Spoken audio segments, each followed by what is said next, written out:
సంకల్ప బలం గొప్పదైతే దేనినైనా సాధిస్తుంది.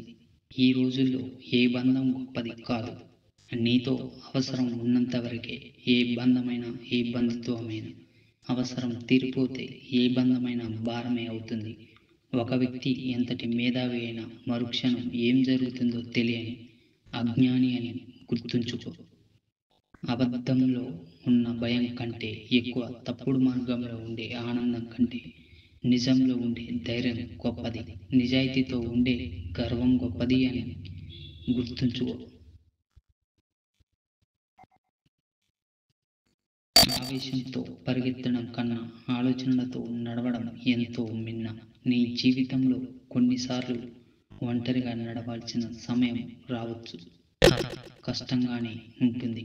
ఆ ఒంటరితనమే డబ్బు, చదువు విలువ, మనుషుల విలువ, కష్టం విలువ, సమయం విలువ, జీవితం విలువ అన్నీ నేర్పిస్తుందని గుర్తుంచుకో. జీవితంలో కొన్నిసార్లు విలువైన గుణపాఠాలు విలువలేని మనుషుల మధ్యనే నేర్చుకుంటాము. మిమ్మల్ని నిర్లక్ష్యం చేసే వారి కోసం మీ సమయాన్ని వృధా చేసుకోకండి. ఒక చెట్టు పడినంత మాత్రాన అడవికి పెద్ద నష్టం జరగదు. నీకు ఒక ఓటమి ఎదురైనంత మాత్రాన నిజమైన సంకల్పం బలమైనదైతే దేనినైనా సాధించవచ్చు అని గుర్తుంచుకో.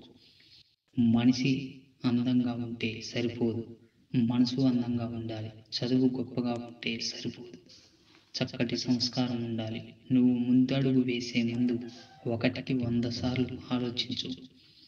కానీ అడుగు వేశాక 100 మంది వెనక్కి పెట్టి లాగిన వెనుక తిరిగి చూడకు. చీకటిలో వెలుతురుని వెతకడం, ఎడారిలో నీరు వెతకడం. విశ్వాసం లేని వ్యక్తి మనసులో నమ్మకం కల్పించడం చాలా కష్టమని గుర్తుంచుకో. మాట మాట్లాడేవారు మేధావులు కాదు. ఏమీ తెలియనట్టు మౌనంగా నిలబడి వినేవాళ్ళు మూర్ఖుడు కాదు. నీతిపరుడు నిజాయితీగా బతికినప్పుడు నిందలు తప్పవు. అయినా మీరు చేసిన దాన్ని అదృష్టం అంటారు. ఒకటి గుర్తుంచుకో, నిజాయితీగా ఉండు కానీ నిశ్శబ్దంగా ఉండిపోకు. మౌనంగా ఉండు కానీ మాట పడకు. విలువలేని చోట నోరు విప్పకు. అవసరం ఉన్న చోట నీకోసం నువ్వు వాదించుకో. జీవితంలో కొన్ని సంఘటనలు జరగడం మన మంచికి. కొందరి నిజస్వరూపం, మనస్తత్వం బయటపడుతుంది.